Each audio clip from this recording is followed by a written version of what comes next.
Niš, l'une des plus anciennes villes de Balkans, qui se trouve au croisement des routes reliant l'Europe et le Proche-Orient, est considérée depuis très longtemps comme le portail entre l'Est et l'Ouest.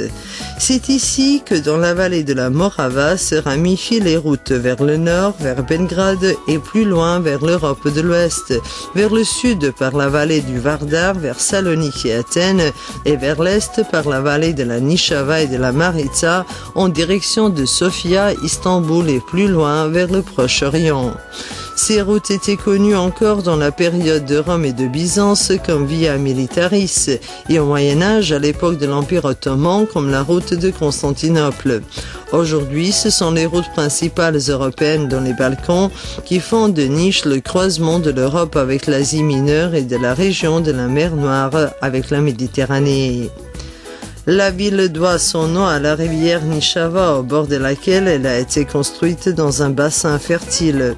Les plus anciens objets conservés pouvant restituer la période de la naissance de la ville datent de la période d'il y a 4000 ans avant Jésus-Christ et peuvent être vus au musée archéologique à Niš. Les historiens l'appellent ville impériale car c'est ici qu'est né Constantin le Grand, peut-être le plus grand parmi les empereurs romains, qui a officialisé la religion chrétienne comme religion d'État dans l'Empire romain en 313 par l'édit de Milan. L'anniversaire de cet événement sera marqué par une grande solennité à Niš en 2013. À l'époque de Constantin le Grand, Niš, à l'époque appelée Naissus, avait une banlieue luxueuse, Mediana, dont témoignent les vestiges de villas, de salles de bain, de sculptures et des mosaïques. C'est l'une des escales sur la route des empereurs romains à travers la Serbie, parcours touristique de visite des localités où sont nés 17 empereurs romains.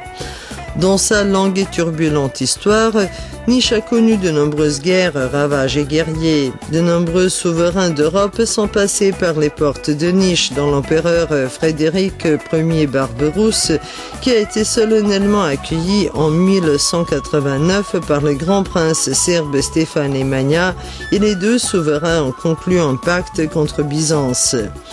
Pendant assez longtemps, Niš a été sous l'administration turque et c'est de cette époque que date la forteresse de Niš bâtie en 1723, qui se range parmi les plus beaux édifices turcs et les plus conservés dans les Balkans. Aujourd'hui, derrière les murailles de la forteresse se trouve le pavillon de l'art, des galeries, un centre de recherche et la plus connue est la scène d'été où se déroulent des festivals de films et de musique. De cette période date également ce que l'on appelle la cour royale, résidence confortable des musulmans riches.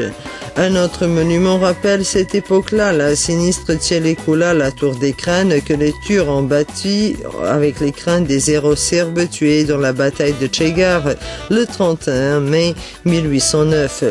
Dans cette bataille, le voïvode Stevan Sinjelić et ses 3000 guerriers qui sont restés sans l'aide de Mandir ont tiré dans un entrepôt de poudre en pulvérisant la colline Chegarsko Brdo.